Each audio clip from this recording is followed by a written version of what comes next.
Oh yeah. Oh yeah. Here we are. Here we are for the TP Extra tonight.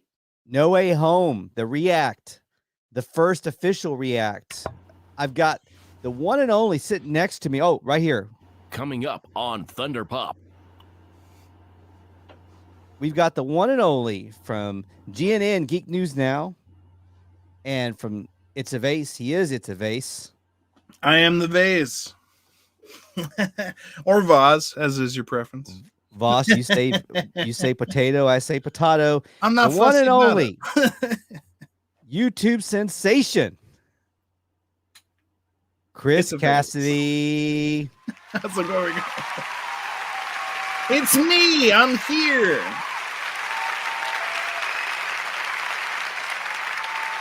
There you go. Let's do it. We got a nice little applause there. I'm super. Actually, I really appreciate that, by the way. I'm glad to be here. It's always a pleasure to be on Thunder Pop. I love it. Well, thank you. Thank you. It's a pleasure to have you. And I love having you on the show. That's what I was just going to say. Speaking of Geek News Now and whatnot, come on and back over to MCU Mondays. We'll talk about it again. Looking forward to it. Yes. Great way to segue into a nice little deserved plug for MCU Mondays, which is tomorrow. Crap. So I mean, yes. A short turnaround so people can remember. Only 24 hours from now, you can tune in at 8 o'clock Central. Yeah, about 8:30 Central, 9:30 Eastern. Okay. Yeah. Yep. MCU Mondays. We get kicked off. We just talk about every Monday we're there. So we're just talking about whatever happened in the past week and maybe some other stuff, but whatever's big. Obviously, this week we're going to be talking about that crazy last episode of Hawkeye, which was, we can talk about that, and also Spider-Man. But we're going to be talking about that tomorrow. On MCU Mondays on Geek News Now. I'll be watching, and I'll tell you something. That week now is probably either the number one, and we can talk about that. We can dive into this a little bit. There's a lot to dive into. We're going spoiler free at least for 5 minutes, isn't that right? Yeah, 5 minutes. All right, so no spoilers yet, but just that week, tons of them flying around now. Oh, there's tons, but just that week in general. I had said when we had one Black Widow came out, which was theatrical in some areas of the world, and it also was simultaneously being released streaming, on premium streaming or bootleg, depending on what kind of hookups you have, depending on your piracy preference. Yeah, exactly. Depending on your piracy preference, which I'm sure your privacy about your piracy. But this piracy pandemonium, Spider-Man. Sorry, I'm getting ahead of myself. I'm not subtle. My piracy app is actually called R. It's got that. I branded it. I just went all in on the branding. No, it's got literally Jack Sparrow going there going, savvy. Exactly. I don't even try to candy coat it, make it look like something else. Let's pretend this is something else. We're smugglers. We're pirates. But after 5 minutes, this is going to be all in on spoilers for No Way Home, Spider-Man No Way Home. If you have not seen Spider-Man No Way Home, and I know that many that have not seen it yet that do care, because some of you will get to it over the Christmas holidays. Right. And we don't want to actually spoil anything, I don't think, for anyone. That's why we're warning you now. We're going to be talking about spoilers. Ladies and gentlemen, more spoilers than the first Fast and the Furious movie. Okay. That's a lot of a different kind of spoiler, but lots of them. Okay? We don't want any of these this face from anybody because we spoiled it for you. So I don't want that to happen. No, we don't want that to happen. I don't want this movie to be spoiled for anyone. And you might think that it would be have been spoiled, but I think going into it myself, even I'm sure you're just like me, seeing every single thing that comes out on this topic because that's what you're keyed into. I still I had a great time. I had such a good time. Such a fun movie, and that's spoiler free review. I would go see this movie because of the theater experience I enjoyed the theater experience. I haven't said that about any movie in a very long time. Yeah. And I've seen. Go ahead. Sorry. Well, I started going to movies again back in the fall, like around mid to late September. But I did drive-in movies for 2 movies I wanted to see. That's awesome. Nice. Which was very different. My first in the theater movie in almost 2 years was in late or early November ish when I went and saw Dune, and it was very different to see Dune. I'm going to talk about that, and then how it's transitioned and worked its way into me seeing a couple of days ago, seeing No Way Home, and what that was like. Couple of memes here. Oh, yes. Insomnia due to anxiety. Anxiety due to insomnia. Which is it? Who's to blame? Yeah, I love it. Perfect meme, by the way, for that. It's one of the best comic book memes ever. I mean, it's tied. It's probably tied with the Batman and Robin. I'm gonna wait until we're actually into the movie part to talk about that specific meme, just because. Yeah, I mean, during this movie, how many memes came up, and how good was it? Like, okay, we'll get to it. We're past 5 minutes. Well, you it's your show. I'll make the music, the cue. We're gonna play the music, the open, and then after that is spoiler all in on spoilers for No Way Home. If you've seen it, stay around with us and check us. Listen, join in as we react to No Way Home. If you don't care about having it spoiled, and you're one of those people that can still go and see it later, you can hang out with us. Otherwise, come back, find the stream after you watch the film. All right, let's get into it.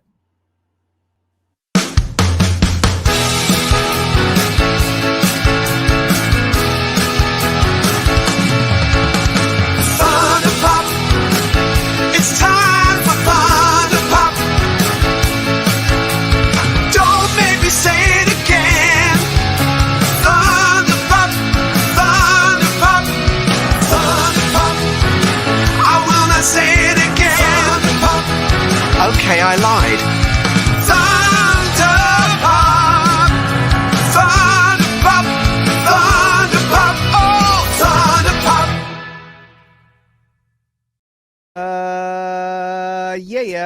Here we are. TP Extra. It's our NWH React. Spoilers now.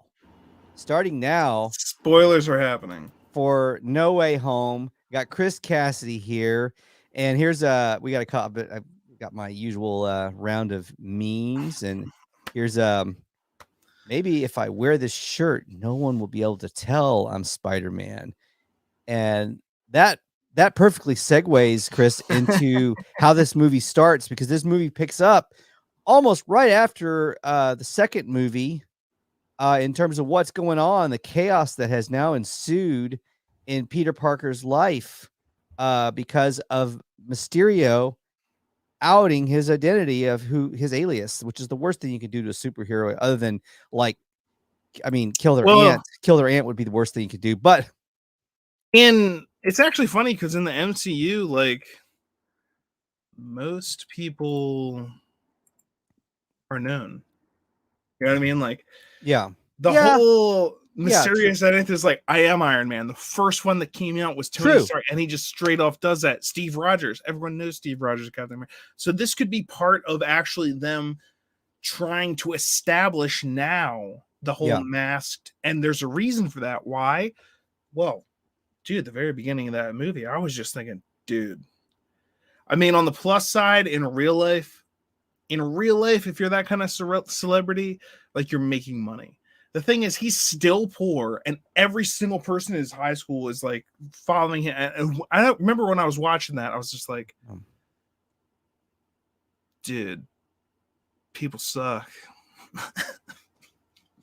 I was just like, I felt like I was identifying with Spy, and then the whole thing about him being unmasked, that's huge for this character. I would say that. Yeah, I mean, that has been his whole thing, is that nobody knows who he is through the history of Spider-Man, not just in the MCU.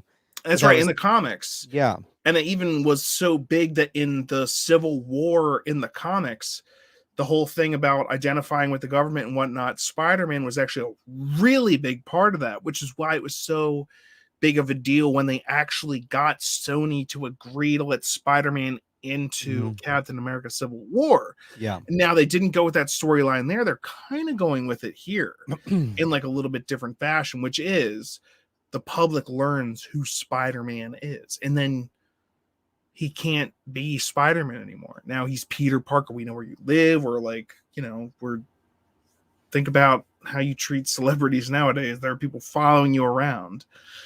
I want pictures of Spider-Man. Absolutely. Oh, what a nice little touch to have J. Jonah Jameson. When you own a role so much that the first reboot doesn't show your character and the second reboot straight up brings you back. That, I don't know if that ever happened in anything where a character crossed over into multiple universes. I mean, an actor playing a character. I'm going to say Ryan Reynolds as Deadpool. Actually, the comic character asked for him to be cast as that. Yeah. But as far as, I mean, the case here with J. Jonah Jameson, and he actually did. That was actually what that meme said, was they didn't even show you in the second, but they did. You heard his voice. Yeah. Actually, he was still cast as that character. Like, I think this is just a case of like, it's like Wolverine. It's like Hugh Jackman and Wolverine. It's like, all right, look, we nailed this guy. All right, we got this guy right. We're gonna make a new movie. Guess who's back as Wolverine? The correct person. Guess who's back as J. Jonah Jameson? Look, if he's alive, he should be doing that. It's like, it's. I mean, of course, if there had been a multiverse like interaction where his other version of that character from the Tobey Maguire universe had come into play, you would have had two of them that they look the same together. Well, I mean, and that's a dynamic we didn't get in this film. But how cool would that have been? And it's great to think of things like that, but that's when you actually get into the idea of the multiverse and the infinite realities. Like, there's infinite number of these guys. Like, yes, we could have had scenes with an infinite number of things happening. I don't like to get bogged down in that kind of thing. It wouldn't have made sense in this story. Would it have been hilarious? Yes. Would I watch if someone made a YouTube video of J. Jonah Jameson fighting with J. Jonah Jameson, fighting with J. Jonah Jameson over pictures of Spider-Man? Yes. Okay. Yes. But it doesn't necessarily belong in that movie. But it is now feasible and possible multiverse. So and they would have all been trying to get pictures of their own Spider-Man, their own. Give me those pictures of Spider-Man. Those are my pictures of Spider-Man. You're me and I'm you. So you give me those pictures of Spider-Man. Maybe in a future movie. Maybe in a future movie. All right. I want him strung up by his web. I'm sure they would have liked. There was just so much to fit into this movie, and they did such a good job. I think they did a pretty good job of balancing what they did fit in, which was a lot. They did a pretty good job, and the MCU is notorious for juggling really well. And when they mastered that with what they did with Infinity War and Endgame, and being able to chalk so much into those movies and make it somehow work and not seem so overloaded. They did it again with this movie. There's a point where you have to push back enough, you know, off the plate.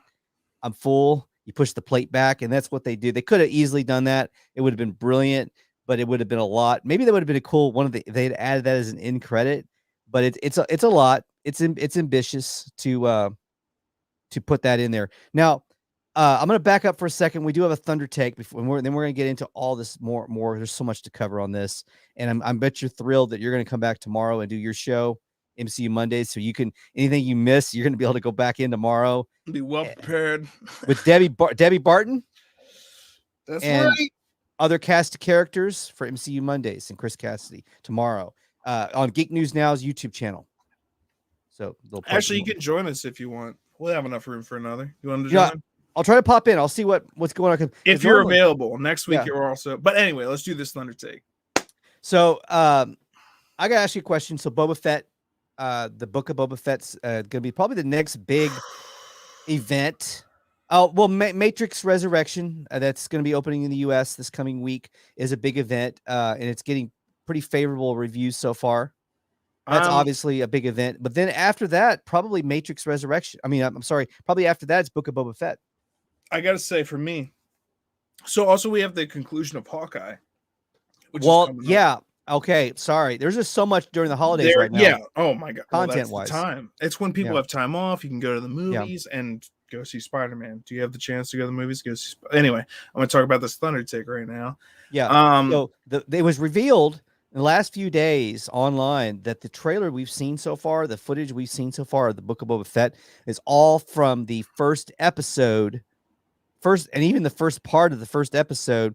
And so what we've sampled, which I'm not terribly surprised because I think because of shooting delays and whatnot, they were working down to the wire to finish this show, from what I understand, to have the early episodes ready for streaming. Right. So for them to only put a small, but whether it was on purpose or whether to avoid giving out too much, which is a big complaint that we've had over the years about trailers. Maybe giving too much. Maybe they're trying to avoid giving out some things that might come in later with other characters that may be popping in to surprise us. It's tough to be in the trailer business. There's rumors of too much. Do you lie in the trailer? That's the new thing they do, is they just straight up lie. They show you stuff. That's what they did with the Infinity War and like Hulk and Wakanda. Bait and switch. Yeah. Well, that was so they didn't give away the story. And it's like, should I be mad at that? I was like, I feel like I should be mad, but go on. Yeah, it's tough to be in the trailer business. It's tough to be in trailer business. There's rumors now, by the way, that Harrison Ford came back to do Han Solo again in another, like they did with Mark Hamill, CGI de-aging, but they don't know whether it's for this show or for Mandalorian. And that to me would be really weird because there's been a lot of people that have speculated that Solo series, the Solo movie, would connect to some of these series. And that would be a little bit weird because you had already a different actor playing young Han Solo. And then all of a sudden you've got Harrison Ford's Han Solo pop up. With Mark Hamill, you never had that issue because it's always just been Mark. So if you have some of the same actors coming in from the Solo movie, making appearances, like the actress that I'm trying to think of her name, but she's from Game of Thrones. She played the lead actor. She was the co-star in the Solo movie. She would. The rumor is a lot of people were speculating. Yeah, Emilia Clarke. A lot of people are speculating Emilia Clarke's going to pop up in one of these series, playing her character from a Solo movie. She had a contract for multiple projects, which is not unusual for them to do that. But if that's true, then if you bring in a Harrison Ford de-aged Han Solo alongside her, that to me, I don't know. What do you think about that? So my Thunder take, first of all, do you like the idea of the model of just doing that from now on with trailers, just for series, like they did with Boba Fett, to give you out, to not give you so much of the whole season?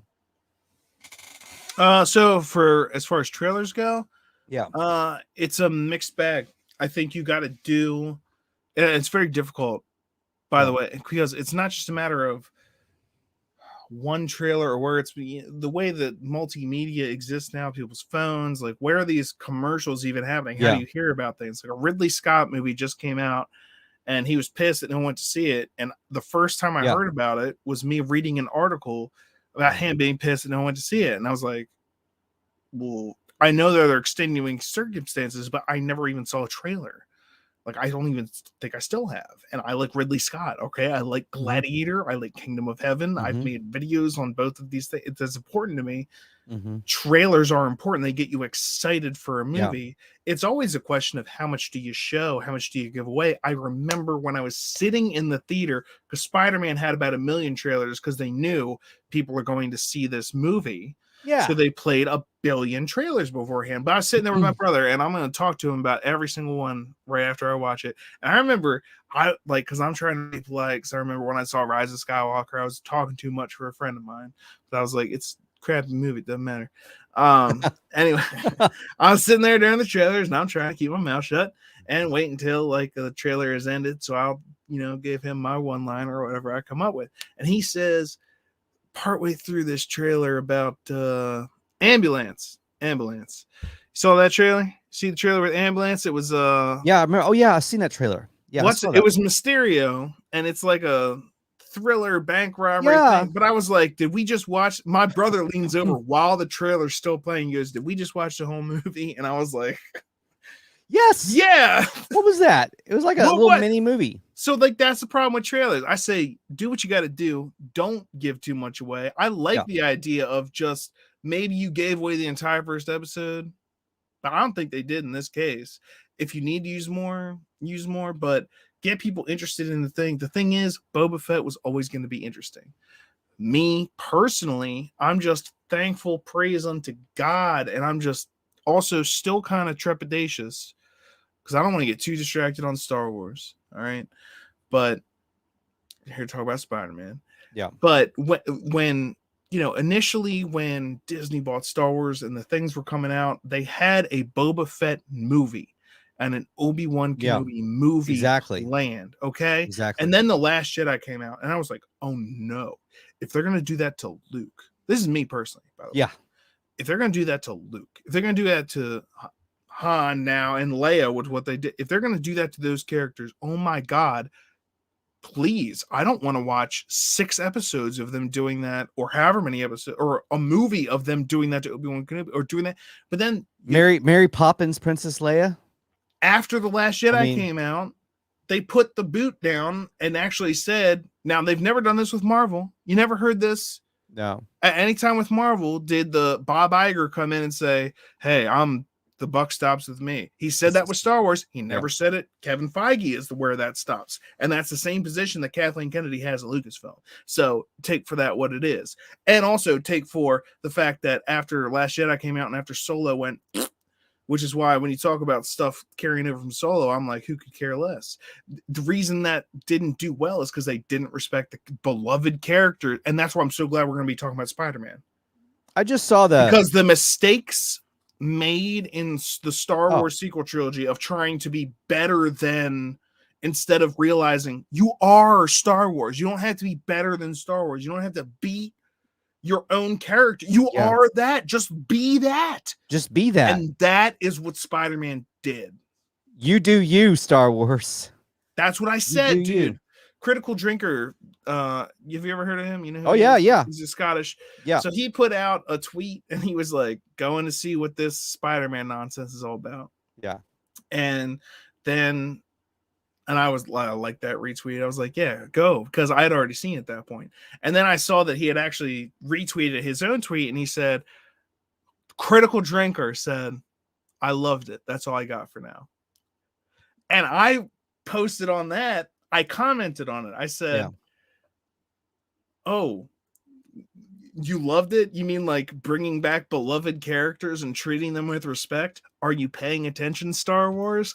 And now that's like the highest voted comment on that reply chain of his going to see it, because I was just like, that's what this movie did. They got it right. I think of this and I think, what could Star Wars? I don't want to talk about Star Wars actually anymore. Right. But I'm looking forward to Boba Fett because, again, the movie and the Obi-Wan movie, they were canceled. That got canceled after Last Jedi. They canceled everything. And then they brought on a new slate of stuff. Mandalorian helped pave the way for this. And so they're taking pages from what the Mandalorian did. I like what the Mandalorian is doing. And I like Yoda too. Yeah. Brings me peace. Calms me down. I love me some Yoda, and I love me some Frank Oz voicing Yoda. Love me some Baby Yoda too. Oh yeah, all the Yodas eating them eggs. Oh boy, yeah, you gotta love it. How about eggs? Now let's get into it. And speaking of the experience of No Way Home and how great that was. Now I love this film. And we were talking about, I don't know if we were talking about at the beginning of the show or right before we started, but we're talking about the theatrical experience and how we had been watching a lot of stuff on streaming over the last year and a half, almost 2 years. We've been watching a lot of stuff on streaming. I watched a lot of movies that would normally have been movies I would have watched in the theater, like Black Widow, Mortal Kombat, the Mortal Kombat reboot. Watched it on the small screen. It's streaming at home. There were others. So finally in September, of course, we had all the Marvel series that premiered during COVID, that premiered during the pandemic, like WandaVision, Falcon Winter Soldier, and now Hawkeye. But around September, I finally, the first Marvel movie after Black Widow was going to come out in theaters only and not be available on streaming right away. and that was Shang-Chi. And I was like, I've got to see Shang-Chi. I can't wait. So I went to a drive-in, still not comfortable with the idea of going to a theater. I went to a drive-in movie theater and I saw Shang-Chi. I also went and saw The Free Guy in the fall and enjoyed both of those films. Great. Now, I will say this.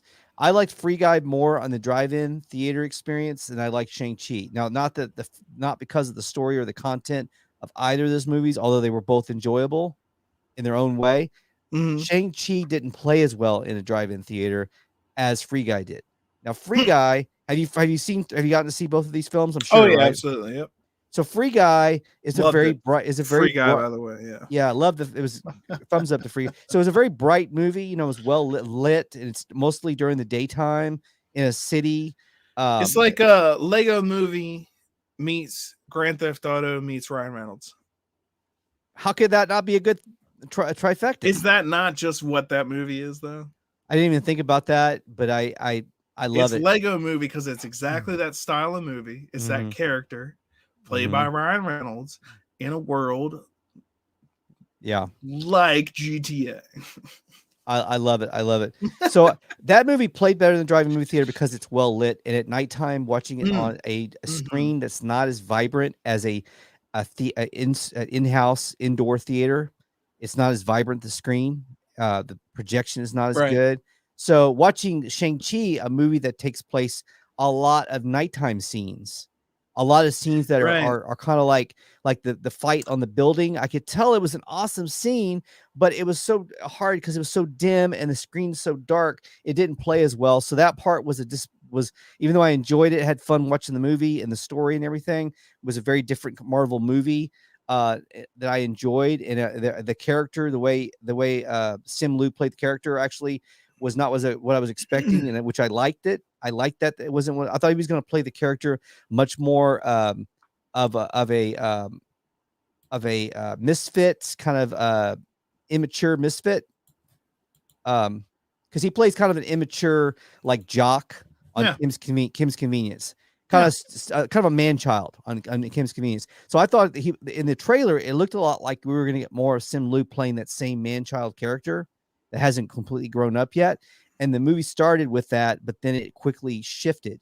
And so I like that. So anyway, not to review Shang-Chi, which I enjoyed, but so now finally I make it back into an indoor theater because I said I've got to see Dune on IMAX. IMAX, yeah. And it's the only way, or the best way to do it. It's not the only way. But. So, and I know people that had seen it like weeks before it came out in theater. They found it online somewhere. They watched it. I was like, I can't do that with Dune. So I went to a theater, though, matinee on a weekday in a completely empty theater and saw it with my friend. And we had the theater to ourselves. It was like paying for a price. Don't even bother. Pro tip. I know you can rent a theater out now. They were doing that months ago where you can rent a theater out for a fairly decent rate for renting out a theater. You could have a party or whatever, but you could go to theater on a Tuesday if you go on a slow time, and it's almost the same experience without paying all that. You can just pay the price of one ticket. So anyway, I saw Dune, great. Then I go back and I see Ghostbusters Afterlife. Big Ghostbusters fan. Saw it in a theater, indoor theater. Again, I went this time on a Sunday night, and it was a little bit more busy, but it wasn't full theater. I had a whole aisle and an aisle in front of me and almost an aisle behind me all to myself. So still felt pretty comfortable. So it was No Way Home where I was like, because these movies, you could tell there was a trend there. What I would do is I'd go when it was slow, and I wouldn't have to worry about, Omicrons or variants or whatever. So I finally, No Way Home's the one I said I've got to see opening night. I can't have it spoiled. I got to see it opening weekend. So I went. It's the first movie I've seen in almost 2 years in a full pack theater.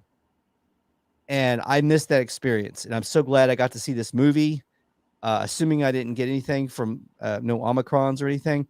But it was the first movie I've seen in a packed theater, and I missed that. And then one of the things I missed was after the movie, overhearing people talk about the movie. There was applause during this movie.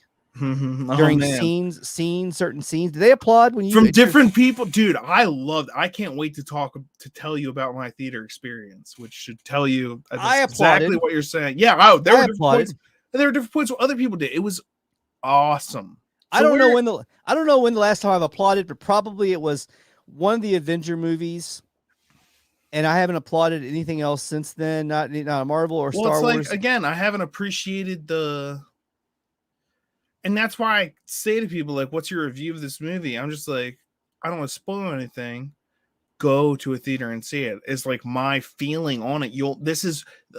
Or to say it better, because I don't want people to, but this is why I enjoy going to the theater.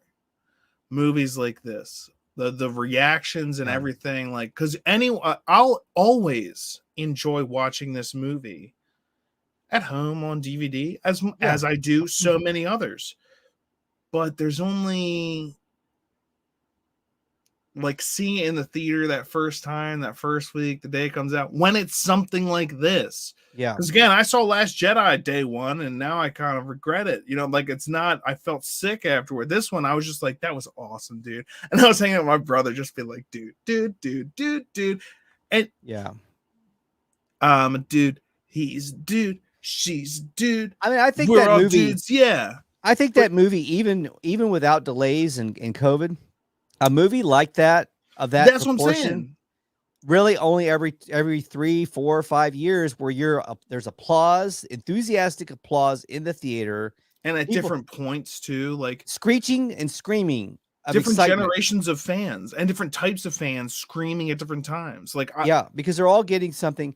So one of the comments I heard, though, leaving the theater was after the end credits, because I stay for the end credits.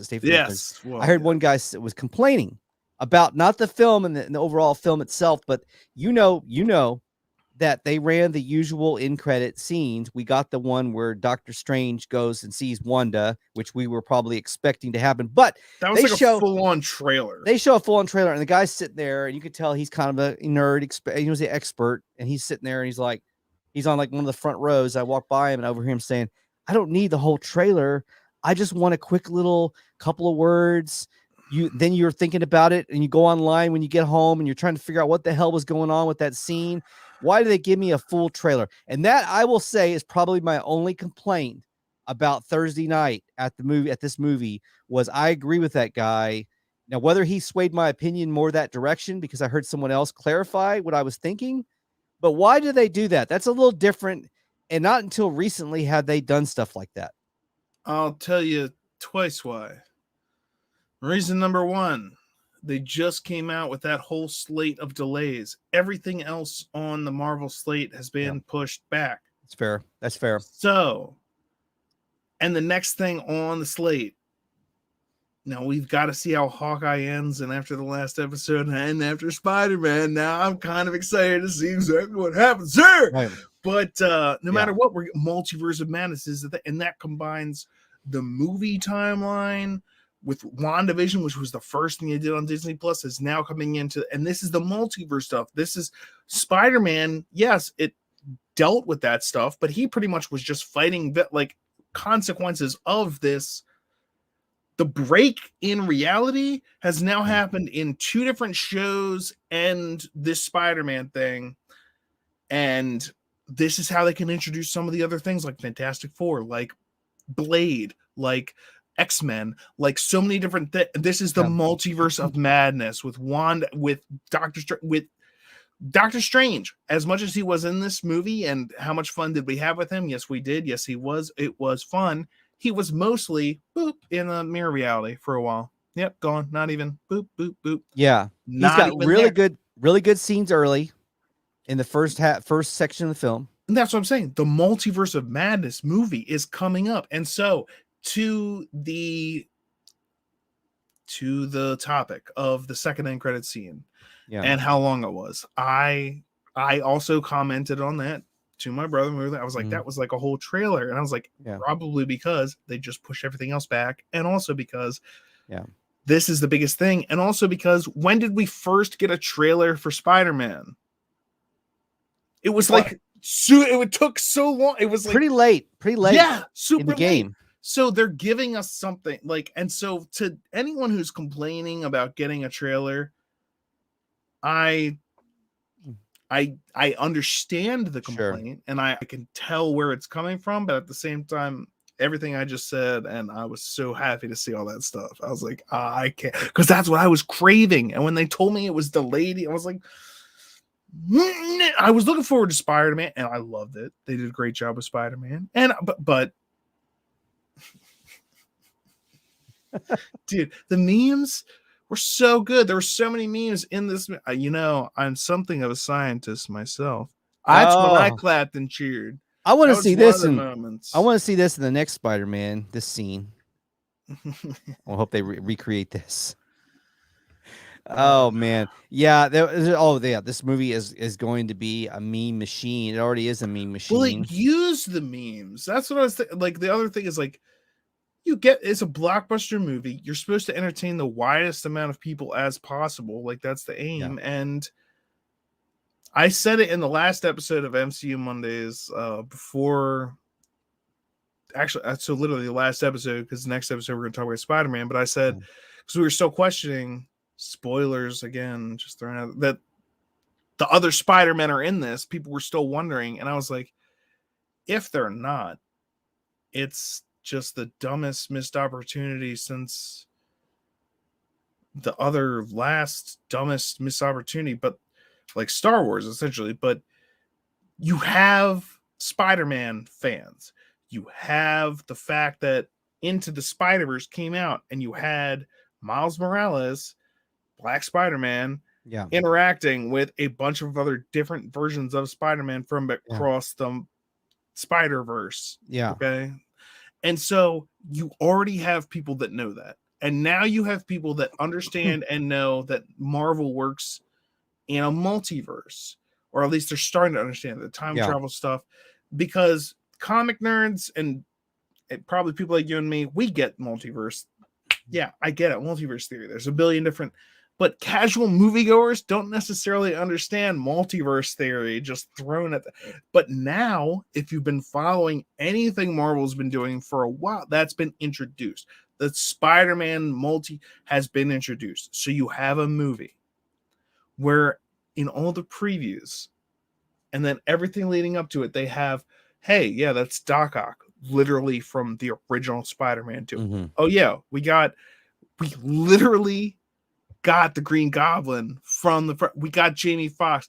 And so everyone's like, are they going to be in it? And I'm like, if you got everyone else and not them, then you're an idiot. You would have been huge misfire.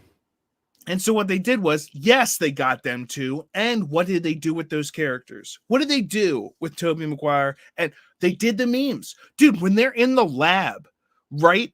And they're all doing their different stuff. There's so much fun. There's so much of this movie. I need to go see it again. This is one of the only movies that I've been like, I need to go see this again in theater. You know how long ago it was that I felt that I need to see a movie again that I need to. It's like Lord of the Rings almost. Like I'm sure there was something else, but probably like Infinity War. Infinity War for me, because I really enjoyed Infinity War a lot. But like, it's rare that you get and this movie had that like full on. I was like, I need to see this again. They did the him Peter or me Peter. That was one of the moments where they're all in the lab and they do the meme, because everyone's expecting the meme to be like, it's the Spider-Man pointing at each other, and they're like, they should be in the costume. But I recognize it immediately because they're pointing at each other, and I just started busting out laughing and clapping. And I was like, they're doing the meme. And then like a bunch of other people in the theater started going, oh my God, they're doing the meme. They're doing the meme. Everybody knew that meme, and it was coming. It was going to be. So one thing. Is that coming out of you? I mean, they had all of them. They had, and not just the fun stuff. They also had like the fact that Andrew Garfield's Spider-Man got to save MJ. Whereas in his universe, speaking of MJ, there's Maureen Joseph. MJ says, hey, timing. That's perfect timing. Greetings. Thank you, Maureen. It's good to see you. It's good to see you. One of the things you mentioned earlier with this movie, how some of the things we knew, especially people that are in our line of work, that we're constantly trying to dig and find things that are going to be happening and speculate. We spend hours of our lives speculating. We've got to be aware of these things, or else we look foolish. So we've been talking about the Toby and Andrew coming back for, over months, if not years. We've been talking about we saw the trailer. We've been taking that apart and dissecting that for a while. And then why are they going to recreate the meme? So a lot of these things that we had, how will they use Green Goblin? So a lot of these things we've been dissecting and speculating, and we called a lot of this stuff, which was pretty obvious if you really look between the lines, but still they managed to make this movie still fresh and fun. Like, I'll give an example, and it probably is because of the content also of the actual movie, but Rise of Skywalker. Now,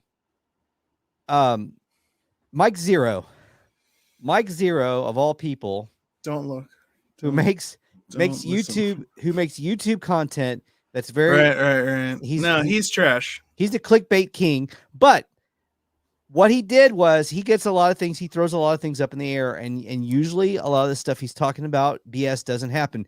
But 90% fails, but he'll nail one and then be like, "Look, he knew what he was talking about." It's like one thing he nailed was the Rise of Skywalker. He got every single scene of Rise of Skywalker almost play for play. Well, that was leaked. He had a reliable source. Was it actually leaked? The script? It was, yeah. Okay. Yeah, but people couldn't believe it because it was like, there's no way they're actually going to, and then they did. There's nowhere they're going to retcon everything Rian Johnson did. Right. Nope, the helmet's back together. Nope, the lightsaber's back together. Right. Nope, she is actually someone. Nope, literally everything that happened in that movie. I liked what Mahler said. If you've ever seen Mahler, I've watched his 6-hour-long critique as well as his, he does both. And yeah, these movies, the sequel trilogy falls apart from storyline point of view very easily, and it's very obvious to tell that they couldn't keep continuity. I mean, people make fun of like the expanded universe, now Legends, like the books and everything, which I have all of which on ebooks, not the comics and stuff. But anyway, what I'm saying is they're like, oh, that stuff doesn't even, the continuity doesn't make sense. And I was like, well, first of all, they changed what the continuity was with the movies, and it's still, you can look up the EU timeline literally from the beginning of Star Wars time up until the latest thing that happened, and it tracks until you get the new Star Wars where they threw that out the window and said, we're going to do better than that. Shat on everything that made Star Wars what it was and tried to use that to uplift their new characters, which they couldn't keep 3 episodes in line. So again, and they killed Han Solo, killed Luke Skywalker in a stupid way. And Leia, as tragic as her in real life, Carrie Fisher, and the way they did that was also just terribly. And so then that's the sequel trilogy. You had one opportunity to bring them back together. And Spider-Man shows, hey, it is possible to bring back beloved characters, treat them with respect, and make a great movie. And have everyone, new fans, old fans, people that have no idea what's going on, enjoy the film. Not only did they give them their respect, they exceeded that. They did. Well, everything in this movie, there's so many presents that were already open. We knew we had pretty good ideas of what was going to happen in a lot of the bullet points throughout the film, but it still was exciting and still was fresh and didn't feel like, oh, here it comes. And it wasn't like, oh yeah, there goes that. No, it was like, oh, that just happened. That actually happened. Dude. And I still got the feels. I still got that adrenaline. Yeah. How much were you just like, now I love myself in Empire Strikes Back. I love myself and an Infinity War. Those are amazing movies. Yeah. But this one, how often are you like literally just like, it's to me right now. I was doing that half the movie. Like, it's to me, it's up there with Empire Strikes Back, Infinity War, Winter Soldier. It's on that elite class. Well, I would even say those are movies that I love, and they have their humorous points and stuff like that, but those are even more like, they're mostly cliffhangers leading up to the second part. Sure, blah, blah, blah. Sure. This, I mean, it's something almost only Spider-Man, Deadpool does it for me too, but Deadpool 2, This a high was- high level of entertainment. The like there's heavy stakes and also so much fun, but also, and it's unique. It's unique. It could only really happen now in time if you think of it. Like they couldn't have made this movie originally. Like this only exists because there was the Tobey Maguire trilogy, because there was, they called Andrew Garfield amazing when they were talking about different people. I thought you were Peter too. I feel like that all of that, I was just like you're, I love this. Like I'm just sitting there going, I love this. Well, you remember how there was so much accolades for Kevin Feige in the MCU for how they patiently built that universe to get to what culminated with Endgame. It started with Iron Man. I guess you could technically say it even started with Hulk before Iron Man, but really it started John Favreau, by the way. Happy. Happy director of Iron Man. So it really kicks. So yeah, he's been there all along. So but now this movie actually even more patient build up. And over time of like almost 2 decades, like over since when did 2021 Tobey Maguire Spider-Man. So over 2 decades to get to this point of where you could have these 3 Spider-Man, that 3 generations of Spider-Man come together in this movie. And yes, I'm sorry, DC, they beat you yet again to the punch because I know you're working on the Flash with the different Batman. Are they taking notes right now and saying, "Oh, we should go back and shoot this because they did that"? Well, if anyone's taking notes, they're just doing it from the comics, which as well you should. This, I mean, DC's been playing catch up. Hopefully, here's what I'll say for DC versus Marvel. Hopefully, DC has learned that it's better to make a good movie, right, than to try and catch up with Marvel. Like just do good work. Also, I want to shout out, I always do this whenever I get the chance, the DC animated films for the past 10 years, as much as Marvel did with the MCU, the DC animated universe connects. It's amazing, and that's what they're basing the Flash also. Not enough. They're basing off Flashpoint. Not enough. They should do it beat for beat. They should just make that. They should just do DC animated stuff live action. Just remake it in live action, and they would be fine. I would be throwing my money at them, just like I would throw money at the Spider-Man film, because guess what? I had a great time. Oh, I don't know why I have to shout that at someone like they're, I had a great time. I'm trying to tell everyone, because normally people like us, we're like pointing out the stuff that went wrong, and I could do that. I'll probably do that at some point if you made me, but I was too busy having way too much fun loving this movie, loving it. And the Spider-Man, when they came, oh my God, when they're just hanging out. Remember before the last fight when they're like waiting for people to show up and they're just hanging out talking about stuff? I was just like, and then in the middle of the fight where they're like, I'm not used to working as a team. No, I am used to working as a team. I fought with the Avengers. That's great. Who are they? Are they a band? I was like, because they don't know, because they're from the other universe. And when they're, oh my, it's just so good. I love reference humor. That's a lot of what this is. But even if you're not super into reference humor, I think just the Spider-Men hanging out, and because you get, at the very least, if you don't get anything else, you get that they're different versions of the same guy. And so it's funny. That's fun. And there's moving when it comes so much down humor to, in that. So much humor in Yeah. that. Well, you know what I think too is everybody from the villains that came back, and the 3 Spider-Men, they all well the two classic Spider-Man that come back to reunite with the current Spider-Man. They all those actors, I really felt like they were there and they were very present and they wanted to be there, and it wasn't just a paycheck. I'm sure, yes, it was a good paycheck too, but that all their agents negotiated to get them in this film. But I also felt like they were very present and they were having fun. Oh yeah, doing this. God, dude. And Andrew Garfield, you look at Andrew Garfield and Tobey Maguire, they have not been doing the big blockbuster type films in recent years. they, especially with Andrew Garfield, who's continued to work quite a bit. In Andrew Garfield's case, he's continued to work quite a bit, but in more of kind of smaller movies that are more like dramas and real like story driven type of, more Leonardo DiCaprio type, maybe dare I say, but kind of more lower budget independent films, but still very good work. Yep. Critical acclaim work, Oscar nominated.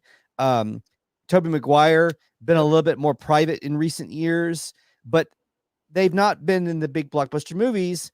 And I think at least, especially in Andrew Garfield's case, that's kind of on purpose, because I think Andrew Garfield could still. And not superhero movies, but I mean, he did Hacksaw Ridge not too long ago. True, which was a pretty, but not comic book movies, not like not comic book movies. They're not in the big IPs, not blockbusters. I would say, And Andrew Garfield could probably have gotten more big IP type roles. My sister loves Andrew Garfield. That's why I don't think she's seen the Spider-Man yet. And I was just like, I tell you what, you're gonna enjoy. And she likes Spider-Man anyway, so I don't think I gave anything away by saying you're gonna like this. But when he comes back and all the moments that he had, and that's another.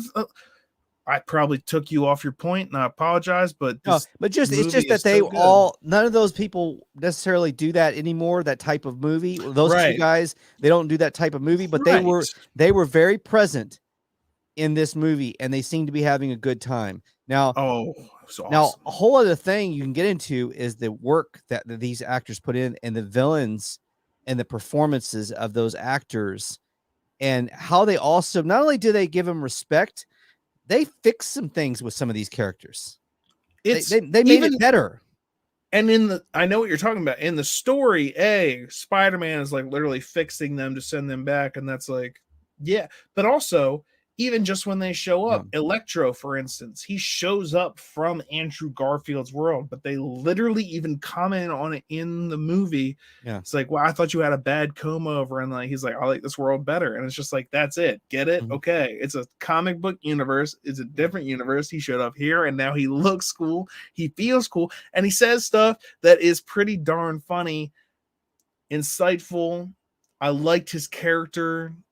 I liked all their characters interacting with each other. Wait, the lizard can talk? I didn't know that the dinosaur could talk. Yeah. And stuff like that, which is because there's so much going on that he has to collect. And then the decision to go against Doctor Strange. And then when he beats Doctor Strange, and when he goes back to Strange, he's like, dude, I just had a fight with Doctor Strange. I basically just beat him. And I was like, here's the thing. Like, you stalled him, and that's the kind of yes, you beat him enough to do what you do as Spider-Man, right?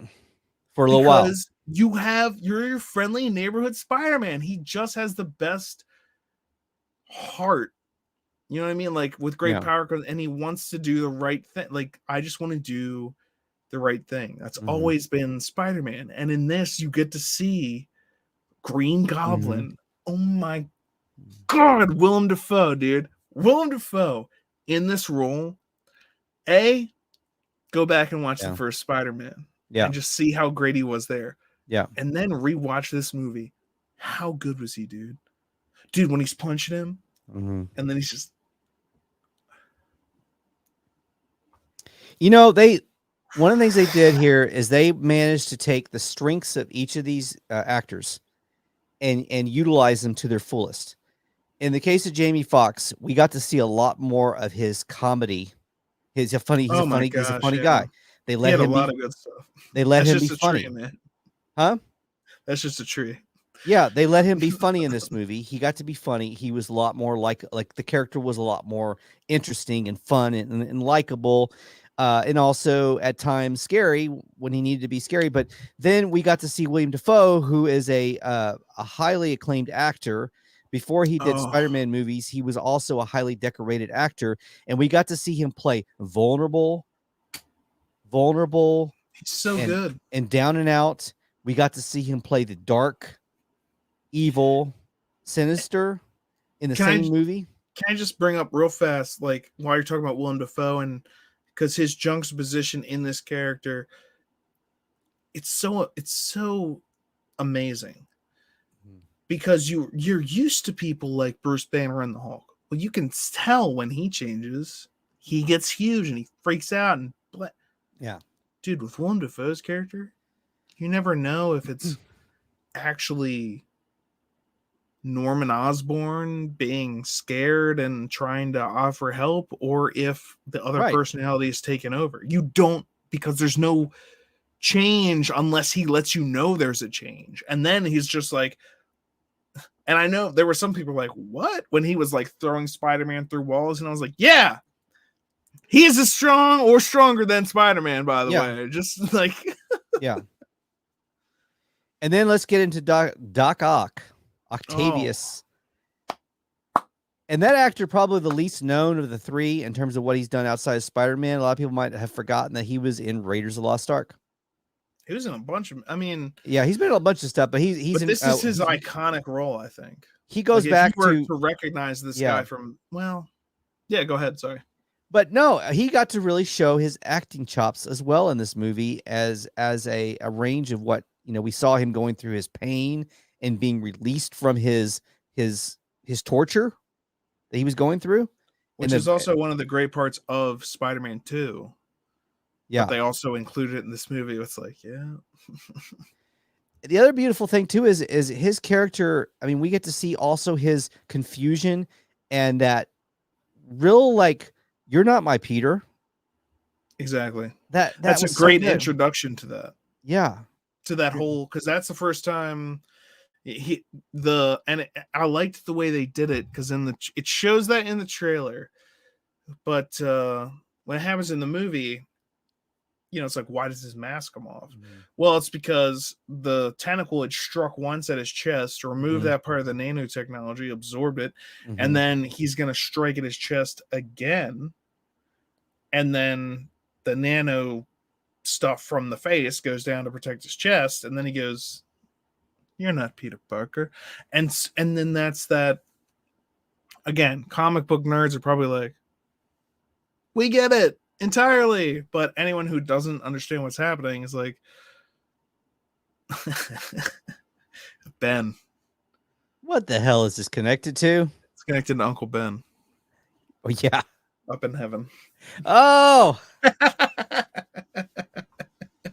That's the answer to that question, by the way. Anytime anyone asks, what is that web connected to, and it doesn't have a clear answer, it's Uncle Ben. And now we can also say, I love it, Aunt May. Oh, yeah. And that was rough stuff. Well, and that was the thing. Before leading up to the film, there was speculation that we were going to lose either Aunt May or Happy. And it ended up being Aunt May, which now in hindsight makes sense because it's the end of the trilogy and Aunt May has died in every other version of Spider-Man. So it's not that big a surprise that she would eventually have gotten killed off. Well, I mean, Uncle Ben got killed in every other version. Aunt May get killed in every other version. No, that's not. That's false. She hasn't been killed in every version of Spider-Man. Yeah, I was going to say Uncle Ben always died. Well, that was the thing was this version of Spider-Man, everyone accused him of being Iron Man Jr. He didn't actually have to go through anything. He just got his suit from Iron Man, just this, that, and the other thing. And she actually gave the Uncle Ben line. And I was kind of surprised when she did. Right. And then she died. And I was like, wow, interesting. Because this version, for us, the viewer, this version of Spider-Man has never had actually that Uncle Ben moment of someone saying that. And then the Spider-Men show up and he literally says, "Don't tell me you know what I've gone through." But then they both complete that. Yeah. Yes. It was like, I heard that when and it's like, so maybe she didn't die for nothing. And I'm just like, oh, this movie's good. This movie is good. This is a good damn movie. All right, go watch the movie. Yo, definitely see the movie. So well, you haven't seen this. Why are you watching this right now? Go, stop, go. Sorry, I apologize. Well, and they could have tried. They could have tried to skate. They could have tried to skate by on the fact that they're going to have 3 Spider-Men, and just gotten really sloppy about it because they said we got 3 Spider-Men. We've got all the old villains back. Let's just get everybody in there and just go to work. But they made every moment. They made every moment earned. I want to hear from you, by the way, just like on the topic, like you said, they made everyone earned. The Spider-Men coming together, talking together at the different. I want to hear what you think just about their interaction, like the Tom Holland and then also Tom Holland's sidekicks, because it was, you know, his movie. Yeah. But they had some interaction. So tell me what give me your just what you were thinking in the theater while you were watching these Spider-Men. Well, it was it's his universe, so he's the host. So you're Peter 1. Welcome. I thought welcome you to were my, Peter 2. You're Peter 3. Look, No, you're amazing. It's the best team up since the Avengers. Is that a band? Oh, we don't have Avengers. We don't have the Avengers. That's great. What are they? They were still impressed because the name sounded so cool. Like, was this a band? Is that a band? You're in a band? Yeah. It's like they're trying to be supportive too, because that's like Spider-Man. It's just like, great, you're in a band. They're in a fight, like a world-ending fight right now. But they're like, hey, we're Spider-Man. Let's support the other Spider-Man. All right, great. Can the band help us? How can that help us? Let's be positive thinking. I think it's a great idea for a band. The Avengers could be a band. But no, I think here's the thing. I think that the Spider-Man stuff was excellent. They played off each other really well. I think that they're so bigger than life. Those three people in those characters are so bigger than life that it was actually the stuff with Ned, MJ, and the villains back at Doctor Strange headquarters that I was the strongest in terms of like the working off of each other and the interaction. Not that what the three Spider-Men were doing was disappointing. I just think it was so big that it was just like a lot to take in at once. There's three Spider-Men in live action from the three universes in 20 years. So I'm still going and buzzing about that. And then it's like, and then, you know, the stuff with Ned's, is it his mom or his grandma, his Meemaw? And that stuff was so hilarious when Andrew first shows up. It's one of my favorite sections of the whole movie is his mom or his Meemaw or grandmother. Is his grandmother? Was it Ned's grandmother? That cobweb? Yes. That was the best. So Andrew's entrance, definitely he had the best entrance. You can't beat that entrance. Dude, you had some people, so you're in the theater again, right? You have people cheer when they were like, Peter, come over here. Let's talk about that. So they open the thing, they're like, because that's the thing. Ned, he mentioned earlier, I think my grandma said we're magic. And then he gets Doctor Strange's sling ring. And so he's able to open portals, and so they're trying to find their Peter, Tom Holland, and he opens the thing, and they're like, Peter, and he's like, oh, because he's like, yeah, I'm Peter Parker, and so he runs and comes through the portal, and it's Andrew Garfield, and dude, the theater went crazy. There were so many times where the theater went crazy. That was one of them, but like people went nuts when Andrew Garfield came through that portal.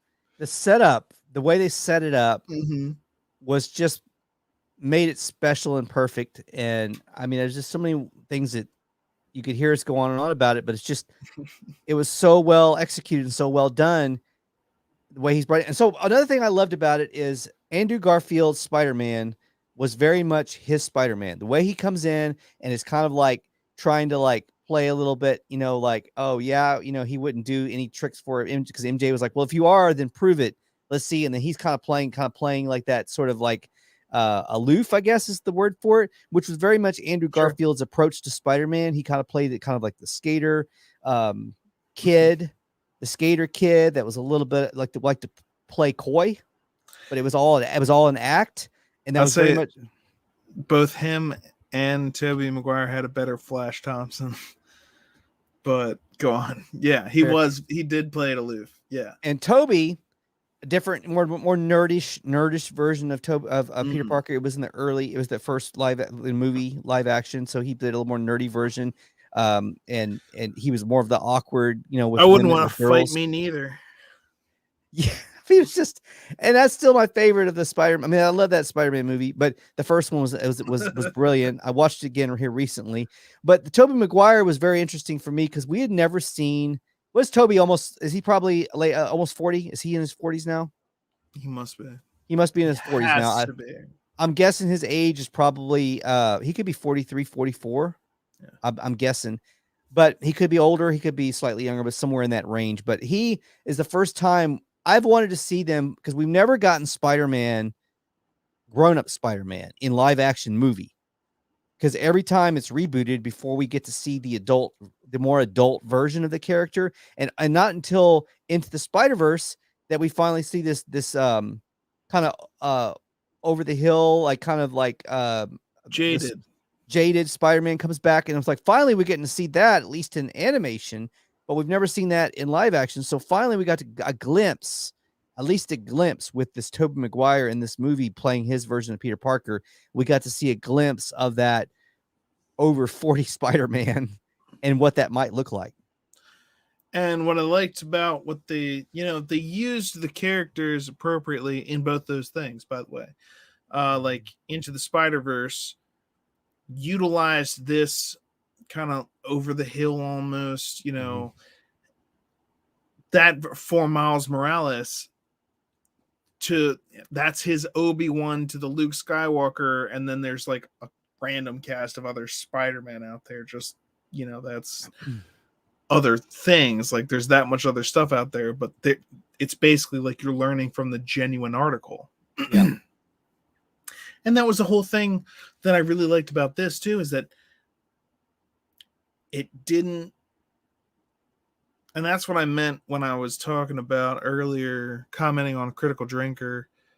He said he loved the film, and I commented on it, and I said, what? Bringing back beloved characters and treating them with respect? Are you paying attention? Star Wars. So it's like, that's the thing. People love Spider-Man. There are people that will criticize, Tobey Maguire, like just like there are people that criticize the prequels and people that are criticize other things. But that's like the thing. You can criticize anything, okay? It's still the thing that came out. It's in everyone's memory in the real universe. And when you do something in this way that you're going to bring people back, and then you treat him with that much respect, even to the point where, like Andrew Garfield's character, they talk about the fact that he lost and like the differences between their Spider-Men. And sometimes it's funny when they're talking about the battles they fought, and sometimes it's serious when they talk about like their love life. But then he gets to, you want to hear one of the times when everyone like burst out into cheers and applause. Mm-hmm. It was when Zendaya falls, MJ falls, and Tom Holland, Spider-Man, goes to save her, and he gets knocked out of the way. She's still falling. Andrew Garfield, Spider-Man, jumps in. Everyone starts cheering. He like gets down there, grabs her, saves her. Everyone's just losing it. You know why? Because we all love Spider-Man, and so we watched the other Spider-Men. And love them or hate them, we've seen them. And so if you're going to incorporate these characters, these are those characters. When I watch Star Wars, like the new ones, it's like these characters aren't even acting like themselves. When I watched this, I was like, this is exactly, even to the point of, wait, that's coming out of you? Like, that's another meme. Like the whole web shooter thing. I was like, they did it. They did it. They did it all. It's so good. It's so good. They didn't misfire. I mean, you're right. They played the characters the way they were remembered playing them. They were the same. Like that was the Tobey Maguire too, to the point of, I don't want to get lost in just the Spider-Man. Well, I think they fixed. Worship, I think they fixed the villains, made them even better. Like we're better versions of what we had. Like less CGI in the case of Electro was a plus for me. Going more practical effects with the Green Goblin was also a plus for me because it looked very cartoonish. Dude. When you go back to Spider-Man with Sam Raimi, and it was just because of probably the special effects that were available at the time. I was going to say, you got to think about the technology at the time. But now they were able to do it in 2021 special effects, and it was a lot better. It was more. It looked better. I got to give another shout out to Willem Dafoe. Oh gosh. Yeah, there were so many times during this film, like you said, he played we talked about a little bit the Jekyll and Hyde kind of personality that he's got going on, but when he's fighting Spider-Man and like saying stuff to him and just being a villain, compared to when, and it's like, where else have you seen that kind of like juxtaposition, that kind of like, I want to help this person, but also like, look, like they're literally your worst enemy. Also, it's only in kind of, again, Star Wars with Luke and Vader, that kind of relationship. And that's the kind of thing, that's the whole point of the Green Goblin, is that was someone that Peter looked up to. He's a brilliant scientist. That was half those people are brilliant scientists. You know, they were inspirations to him. That's how he met Norman Osborn or learned about him. And of course, his son. That scene where Ned was freaked out because he talked to Tobey Maguire Spider-Man. He was like, "So did you have a best friend?" And he goes, "Yes, I killed him." Or like, what was it? He was like, "I held him in my arms as he died." He tried to kill me. He tried to kill me. And then I held him in my arms. And Ned's a smart guy. He starts calculating and thinking, "Wait a minute, am I supposed to be that in this universe? Then what's going to happen now?" The next time he talks to Tom, he's like super skittish. He's like, "Here," and like runs away. I don't want to, because he's like, "I don't want to be that to you," which is, I mean, bringing it all home. Well, I remember one of the speculations, and I did a video on it, but I remember one of the speculations was that Ned in this film was going to, at least a version of Ned, whether it was a variant or whether it was Ned in this universe, was going to become Hobgoblin.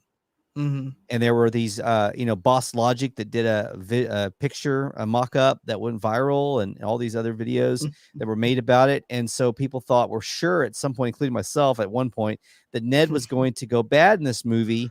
And that was going to be a big twist. And even if it wasn't this Ned, it was going to be another Ned coming in. Yeah. And they didn't need, yeah, exactly. They didn't need to do that. But now that we get to the elephant in the room, the spell that fixes everything at the end of the movie, which is another heartbreaker, is the spell. In addition to Aunt May, the second big heartbreaker is the spell that now they don't even know who he is, Ned and MJ. So, and we got to see him go back to try to seek them out and see how they're doing. Did you think for a second that Ned was going to be getting it with MJ, like they were together? they were going to go that route, or were you like, no, they wouldn't go that route? It didn't pop up. It didn't occur to me. I didn't know how they were going to go with that. To be quite honest, I was interested to see, and I actually have to applaud them for that too. And the decision that they made with him, I know it was actually a money decision, because if we make him forget about everyone else, we can put him in movies by himself with, I don't know, who would we include? Well, did you remember when the world was breaking open? Yes. And they were like, are there people up there? Mm-hmm. Did you recognize any of those shapes? I know for darn sure I saw Craven, the hunter. That was one that he had the thing. Ooh. And the thing, and that makes sense. Morbius, they had the preview for that movie, which is coming out. I mean, there's going to be this whole Spider-Verse, and so for a fact, I know that that was part of it. Is like there's going to be this like Spider-Verse in the live action.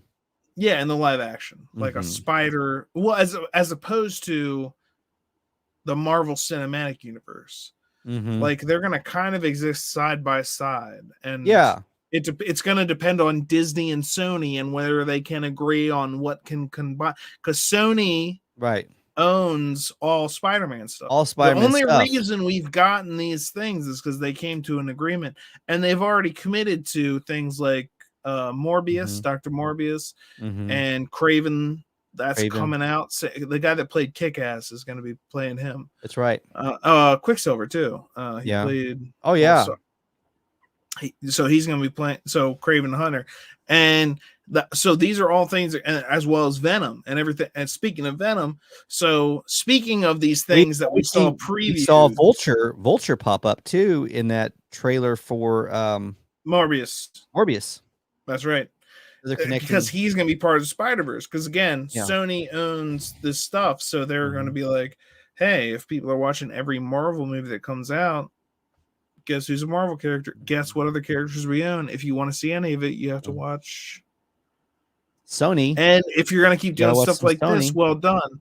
I'm sure we all would have liked to see a lot or more of Venom in this than we got. Mm-hmm. It's like I know we got you him were in the end credits, and we also did get. Now I don't know why this happened, because here's the thing: it's like everybody else disappears. It's like, okay, the magic's setting in. You're just going to go back to your universe. Why would a drip of the Venom symbiote drop off in that? Ooh. Why? Because it's a comic book and it happened. Deal with it. That's actually the answer. So what happens in that end credit scene? Now there's a little bit of Venom in the Marvel universe. Well, that Venom is going to... They're talking about the cross-contamination of Sony and Disney. That's exactly we left a little bit of Sony here for you, MCU. No, I think it's going to attach to Peter Parker at some point. We gonna make us some money. Tom Holland's Peter Parker. Yeah, Tom Holland, owned by Sony. Owned by Sony. They want to make it somewhat rented to Disney. The multiverse gave them a way to make this more fluid, mm-hmm. and they can go back and forth, and slip into each other's DMs and go back. They can go back and forth. They can go back and forth a little bit. They love money. Yeah, they love money. Now, in like a dream world, it would all just be owned by one person, and then we could see movies that combine all the stuff we want to see. Well, yeah. But also, that would be a monopoly. Now, I'm not going to get into that right now, because Tony Stark... Never say never, but never say for sure. Charlie Cox, Daredevil. Oh my gosh! Really yes. good lawyer. And by the way, there was rumors. I'm a really good lawyer. By the way, one of my favorite scenes in the movie was that also with Charlie Cox, and it was I liked it that we just got him for a little bit. It was already a lot to cover in this film. We got a little bit of it there, and it was a beautiful scene. He does the catches that comes through the glass. He catches. They're all like, "How did you do that?" They don't know that he's Daredevil. It's the perfect way to subtly start to connect it. So this film managed to connect the Netflix Marvel. Don't say that. Well, the Daredevil verse. It brought in the Daredevil. No, don't even say that. Here's the thing. That's Charlie Cox. That's him playing Daredevil. And if we're going to talk about Hawkeye, we're already spoiler full. We're spoiler. We saw Wilson Fisk played by D'Onofrio at the very end. And people have been clamoring for that for forever. And so we've got these things. Now, some people will say, oh, look, here are Charlie Cox playing this character. That means Netflix is canon. No, it don't. Well, no, it means here's, first of all, let's talk about the actual real world reason why Netflix Marvel stopped. Well, it's because Disney owns all those characters. Well, they own characters. Now, they were very happy with Netflix doing Daredevil and Netflix doing, hey, they're making money, they're doing this thing. And then long down the line, everyone's doing streaming services now. Right. Disney and themselves, hey, Disney Plus. So, hey, if we own these characters and we're going to be doing our own streaming service, why will we let Netflix have those compete against ourselves? We're competing against ourselves. Have to come here. Now, the thing is, you're absolutely right. Yeah, exactly. Mm-hmm. The Daredevil, that's like a Netflix original. They get to stamp Netflix original on that. Right. Okay.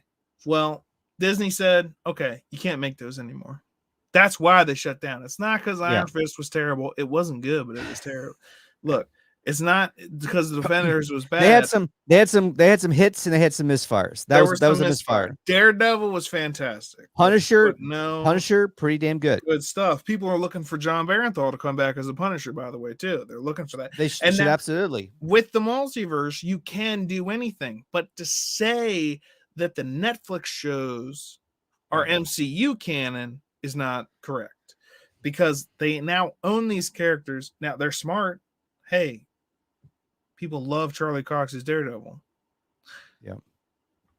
Hey, we shut down that stream, all that stuff, we own the character now. We can hire whoever the people want Charlie Cox. Okay, we'll hire him. They want that Charlie Cox. It's not to say that the Netflix storyline matches up with right MCU and with Wilson Fisk.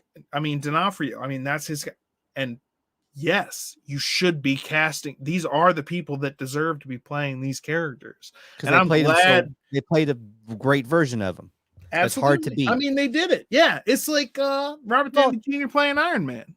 You don't want to see anybody else doing it. No, eventually, it's going to have to happen, but eventually it's going to. Yeah, it might not be Tony Stark, but it will be a Iron Person or Iron Man. Maybe it won't be. Maybe it will be Tony Stark, but it might be a multiverse Tony Stark. I mean, that's, it's like, well, that's my Iron Man is Robert Downey Jr. Like whoever else might play it later, you're going to have different opinions on different people. But also, they did such a good job in that Netflix show, and it's like people want the fans that enjoy Marvel, that enjoy like the Marvel universe, are like, I'd love to see, just like you'd love to see Hugh Jackman's Wolverine being on the Avengers, just like you'd love to see Reed Richards being on the Avengers and having having all those team ups actually happen.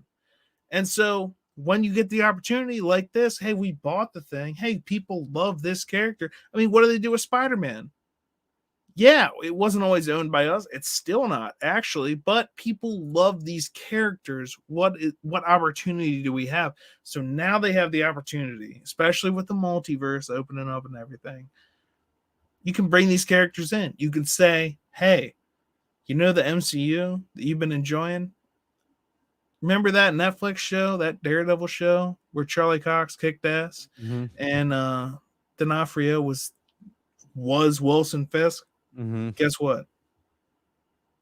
You want that? You want them? We'll get. Well, isn't the thing that it's just like it's just like with the agents of Shield. It's just like with the agents of Shield. And I know there was a thing where there was at one point in time when these shows were happening, there was a different person in charge of the television shows than there was of the movies. Kevin Feige, and that was on CBS too. Feige was handling all the movie stuff. He was in charge of the movies and the TV stuff, and there were some butting of heads at some point. Feige wasn't always seeing eye to eye with the television person that was ahead of the TV. And finally now Feige, it's all unified because of the starting the streaming app. They've now given, and that's what happened. Yeah. Feige's got control of everything, television to movies. So, and animates with the what if, but here's the thing.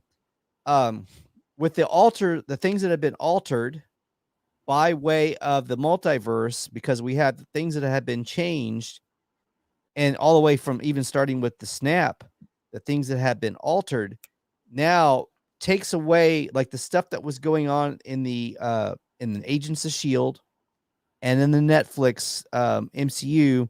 Was that stuff was sort of a version of what happened before things were altered. And now the realities of Jessica Jones, the Punisher from those shows has been shifted too. So those stories are not necessarily the same canon anymore, I guess, because of the things that have been altered. They existed, but they existed kind of in their own multiverse. Is that kind of accurate? Yeah, absolutely. Yeah. It's like, the multiverse means infinite possibilities, means there's infinite versions of things. In the Spider-Man movie, we saw 3 different versions of Spider-Man. Yeah. But that's not to say there aren't literally infinite more, and infinity is something we cannot even comprehend. So the reason they look different is because for us moviegoers, we're familiar with these.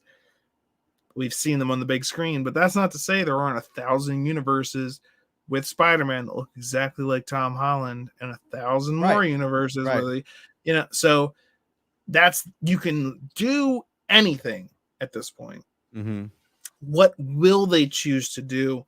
And that's why at this point in like comics and even in cartoons, because that's probably the closest that we've come at this point to like movies they never went for this much connectivity before. You know, you maybe had a trilogy, and Star Wars kind of started. So like, we were talking about the connection of TV shows and movies, all this kind of stuff. You know, you had that in comic, and now it's just going to a whole nother level. But we have had this kind of thing in comics before. Yeah. So that's the closest that you've got to. And I think that's why they're trying to establish the multiverse as well, not just so that they can use anything for one movie, but so that you're not restricted to one timeline. Nobody had the patience for it to do it until now. Else. Yeah, well, that's the other. That the technology wasn't there and the audience wasn't there. It's the attention span to follow through and be able to follow a universe that many different shows and movies. I mean, it's changed to make it good enough. If you go back and look at like some of the first movies, like go back and watch Spider-Man live action. They paid tribute to the guy at the very end of the film, but like the only Spider-Man that wasn't included in this was the guy that was in like the live action TV show. But go look back at like the first iterations of these characters. There's a terrible Captain America movie with like the Red Skull, and it's just I did a reaction to the trailer, and it's like, this is abominable. Well, yeah, they didn't have then what we have now, and then Nick Fury's David Hasselhoff's Nick Fury movie made for TV movie on Fox. You couldn't do the things that they're doing today, so that's part of why we have these things today. And then there's also the gobbling up of different corporations that own different things. Like Fox had the X-Men, and now they're getting all that. And Sony still has Spider-Man. They still have Spider-Man. Like, you can't play a Spider-Man game on anything other than a PlayStation. Yeah. Way to go, Sony. They're never going to give that up. Like, whatever happens furthermore between Spider-Man and the Avengers, and I mean, Disney's got everything else. They now have the Fantastic Four. They now have the X-Men. They have everything except Spider-Man. So anything going forward with Spider-Man and Venom is going to be either in conjunction with Sony, or it's going to be Sony doing their thing. And that's going to be the interesting thing, I think, to see going forth, how that's going to play out. Because I know Disney's going to introduce the mutants and the Fantastic Four. It's phase 4. They've done the 4 thing. It's happening.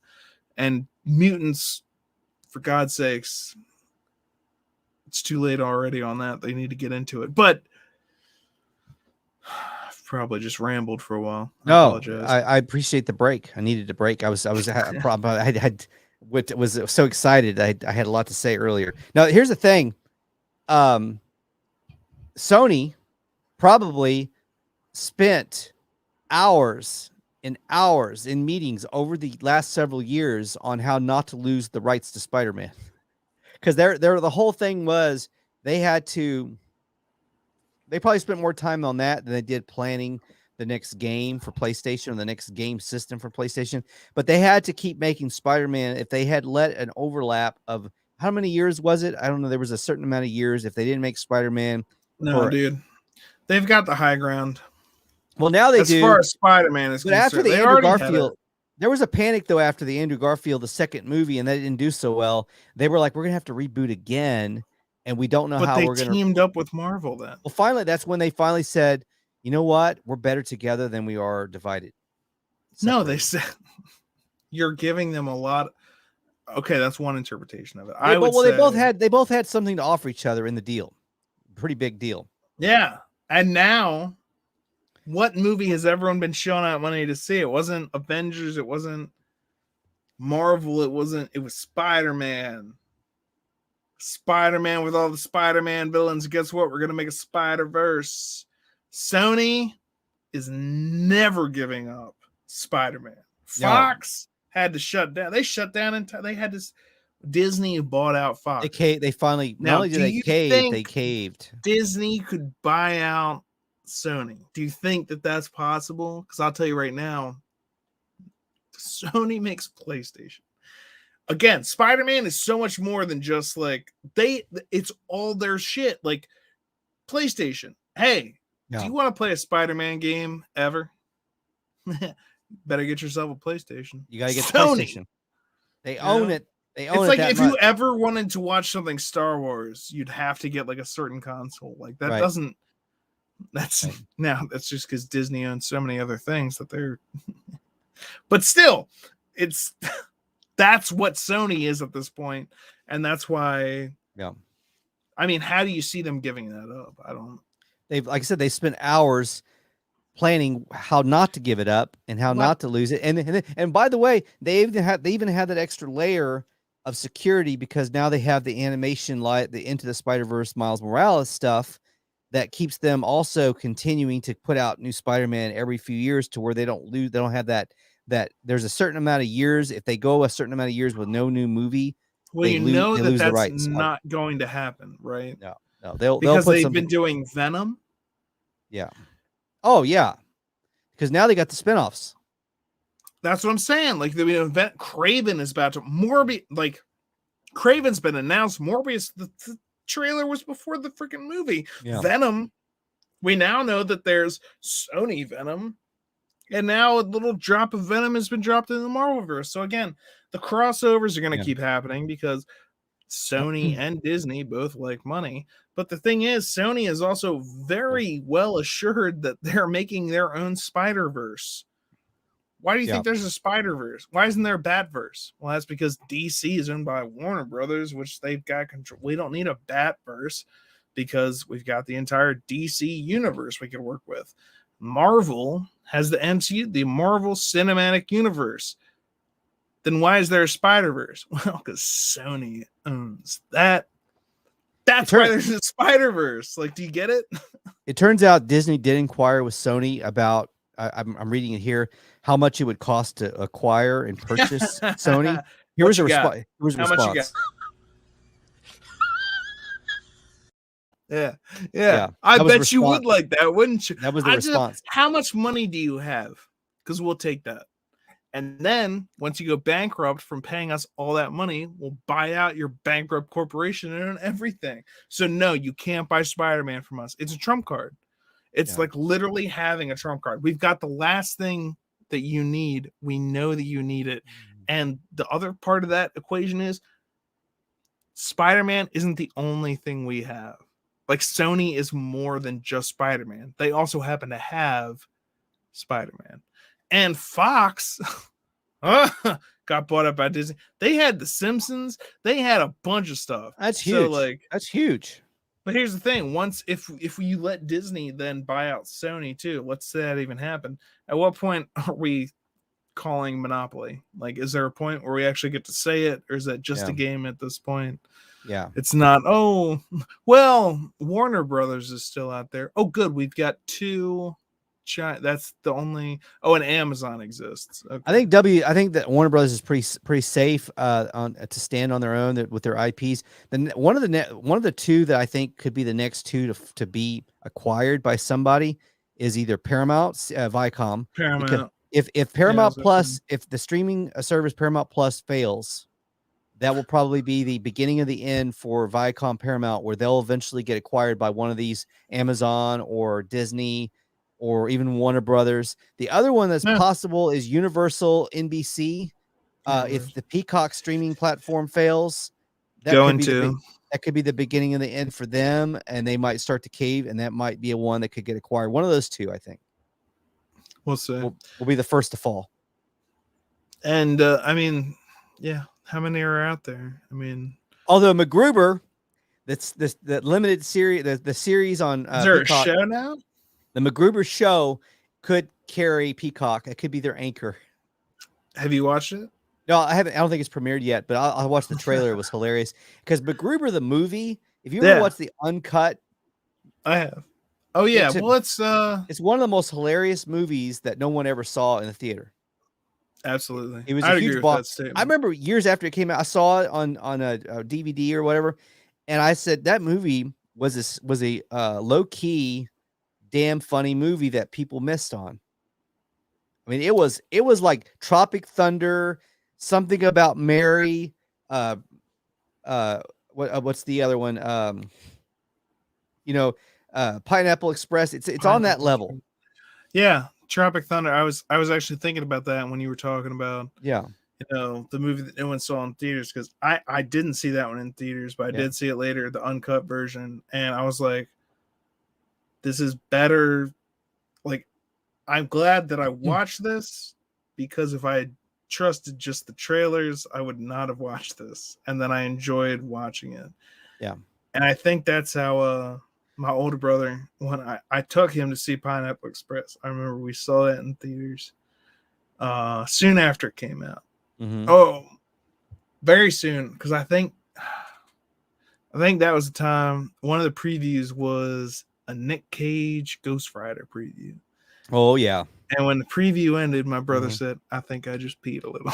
And I nearly lost it then. But then the fake preview started up for the Tropic Thunder, because if you know Tropic Thunder, it's fantastic. Yeah. I mean, the cat, Robert Downey Jr., Tom Cruise, Matthew McConaughey, Ben Stiller. End of that movie, my brother goes, I really didn't want to see that movie. And you kind of dragged me to it. And I'm really glad that you took me to see that movie, because that was one of the funniest dang movies I ever seen. The bridge, bro, the little kid. I know what dude I am. Oh my God. Yes. Yeah. Dude, that's like Spider-Man. Yeah. Theater experience. Like, it's a theater experience like we haven't seen lately. And is it I got one more thing for you before we close out. I'm gonna ask you two more things actually. Is it now moved to your favorite Marvel movie of all time? Is it also now your favorite Spider-Man movie of all time? Or you're not ready to answer that question until tomorrow on MCU Mondays? Yes, you'll catch me tomorrow on MCU Mondays, 9:30. I'll probably talk about it more, something like that. See, with Marvel movie, that's a tough question, and it's hard to gauge this movie because so much of it actually is literally like nostalgia based on other movies. Like, is this the best Spider-Man movie? If you're talking about pure Spider-Man movie, I'm thinking like Spider-Man 2 with that original Doc Ock. That's one of the reasons they brought him back, and because he was so good. Yeah. But I gotta say, as far as anything I've seen in like the past several years, and I loved going to see this movie. I loved it. I loved the references. I loved it. That's very difficult question, but hey, I could say this. I'm a huge Spider-Man fan. I'm a huge Star Wars fan. I hated the entire sequel trilogy. Actually, I was fine with Force Awakens, and then the rest came out, and now it's not. I like Force Awakens. I like Force Awakens. Okay. Yeah. Well, yeah. It's okay. But now it's pointless because you know what's what's coming.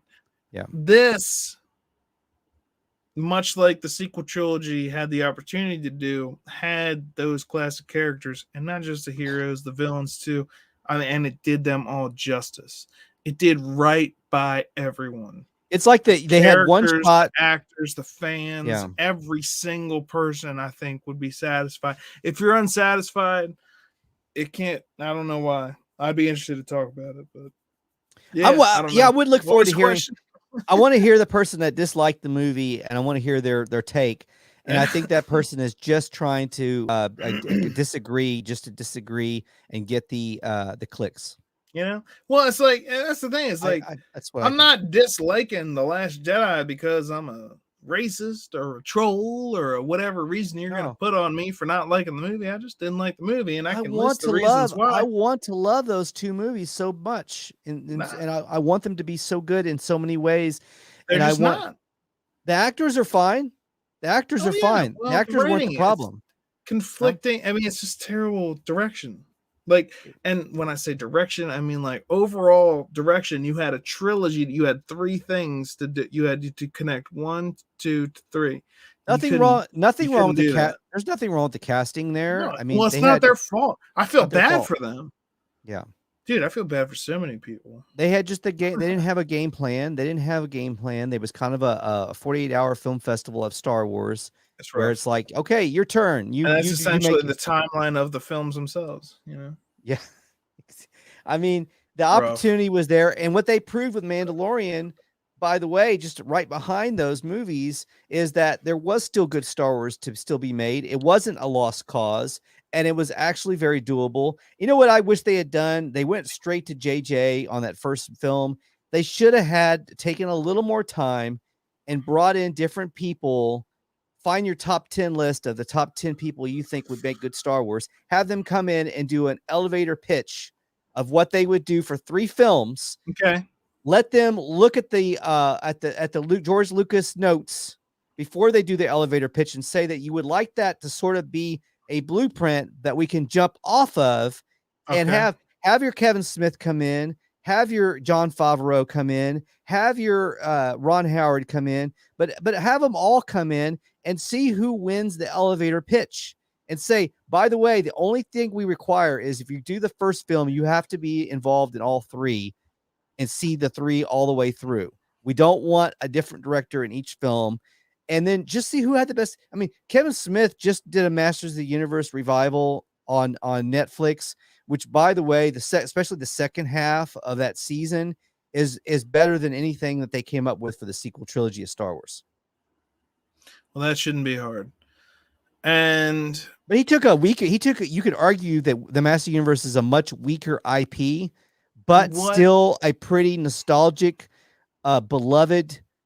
And I've heard a bunch of people that aren't happy with the Master of the Universe, by the way. Well, it's because he did a bait and switch. He did something in the first half that tricked people, and they thought that they'd done to He-Man what they had done to Luke Skywalker in making him a sad version of his old self, but they flipped it on people in the second half of the season. That's kind of a spoiler there for Master Universe. I just want to throw it at you that you mentioned that, you know, if only they had the elevator pitch, you know, like bringing these best of the best.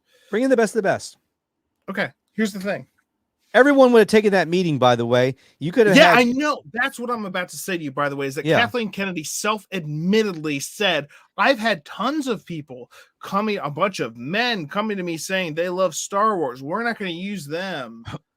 We're going to use other people. And it's like, so self-admittedly, you've got people that are brilliant directors, writers, whatever, that love Star Wars, and to them you say, nay, we're doing this. And that, by the way, was before everything she did got canned by Disney overall, and they rewrote the entire thing that was coming after. And that was because she helped orchestrate the abomination, which was the sequel trilogy, which was, like you said, hey, let's have an elevator pitch. Well, we threw out everyone that loves Star Wars because I just want someone that I can control. Okay, so then you do that, JJ, great. People are interested in that.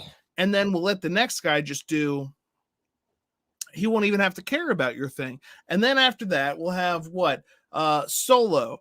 That's great. That's because that's a total removal from everything. No, wait, it's not. And also, I'll fire the directors of that 75% of the way through shooting because, creative differences. If you couldn't figure that out before you freaking hired them, you probably shouldn't be hiring goddamn directors, especially if those 2 directors then went on to direct Into the Spider-Verse, Academy Award winning. Okay, so you're an idiot. You're terrible. And we hired you again for 3 more years. Kathleen Kennedy, way to go. You're the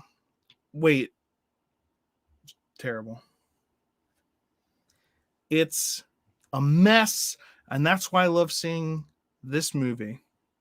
Spider-Man. Also, I'll add one of the best directors of the second season, Mandalorian, was a lady director, a female director. She was brilliant. She directed one of the episodes, and she's coming back to do the Obi-Wan series. She's going to be doing the Obi-Wan series, and Robert Rodriguez, brilliant. He's going to be. He's cautiously optimistic about those things because, again, when they shut down all things on production for Lucasfilm and then started new stuff, it started with The Mandalorian, and from that they were like, okay, good. And I was thinking when I was watching them, okay, good.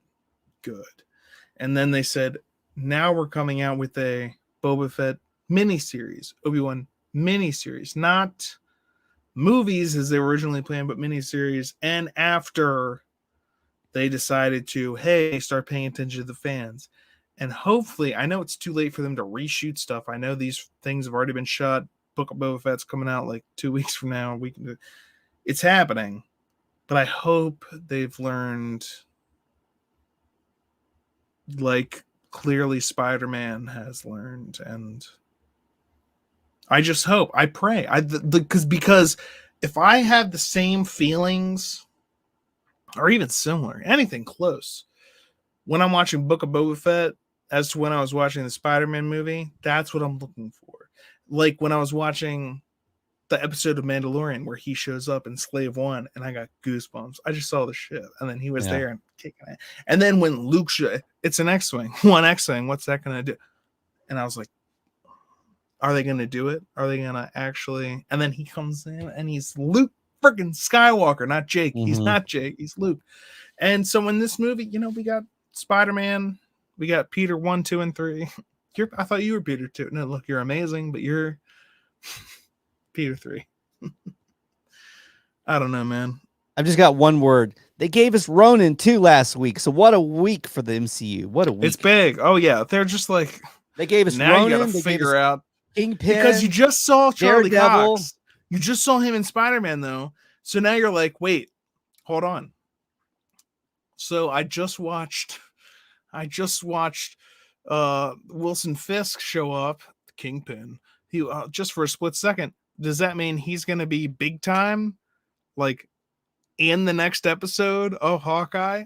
That's what I don't know. And wait, no, I just went to see. After that, I went to see the Spider-Man movie, and he caught the brick because he's a great lawyer. But I know who it is. He's Daredevil. He's the best lawyer ever. Best lawyer ever. Are we about to see what's going to happen in episode 6? Oh, will Daredevil show up? I think they're just going to blow our minds because everybody made fun of Hawkeye for so many years. And I think they're it's just so easy. They're just one of my favorite clips to use. By the way, it's going to be the purple, either the green arrows in DC. Well, it's going to be the purple arrow in the MCU because we saw those costumes that they're going to be showing up in. Archer. Yeah. We're going to see the purple arrow. I've got a loogie, so I've got to go in my. I get it. Hey, in my mouth, I'm getting kind of phlegmy, so I'm gonna call it a night. Sorry to share that. Too much TMI. Chris Cassidy, ladies and gentlemen, in the Thunder Pop Dome.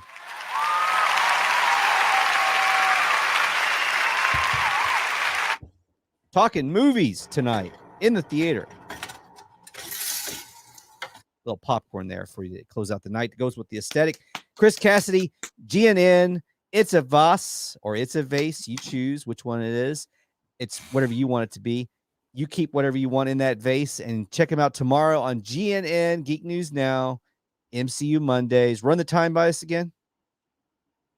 9:30 Eastern time. Check your local listings. It's on the GNN YouTube channel. You can find this guy and his cast of characters talking Marvel tomorrow. They're going to have a lot to talk about because they just got to talk about this movie. They got a lot more to say about this movie. And also Hawkeye and its finale that's coming up. And I look forward to hearing what y'all have to say on both. It's going to be a fun time. Looking forward to it. It's going to be. And this was a fantastic time tonight, by the way. I want to throw that out there. Always fun. Thank you very much for having me on Thunder Pop. I loved it. I love it every time. It's popping good time. Everyone out there, have a good day, hour, second, millisecond, and happy week as we start the new week out there. And we'll roll to close it out with the outro. If I can find the outro, where are you at, outro? It's coming up. I have those problems too. Yeah.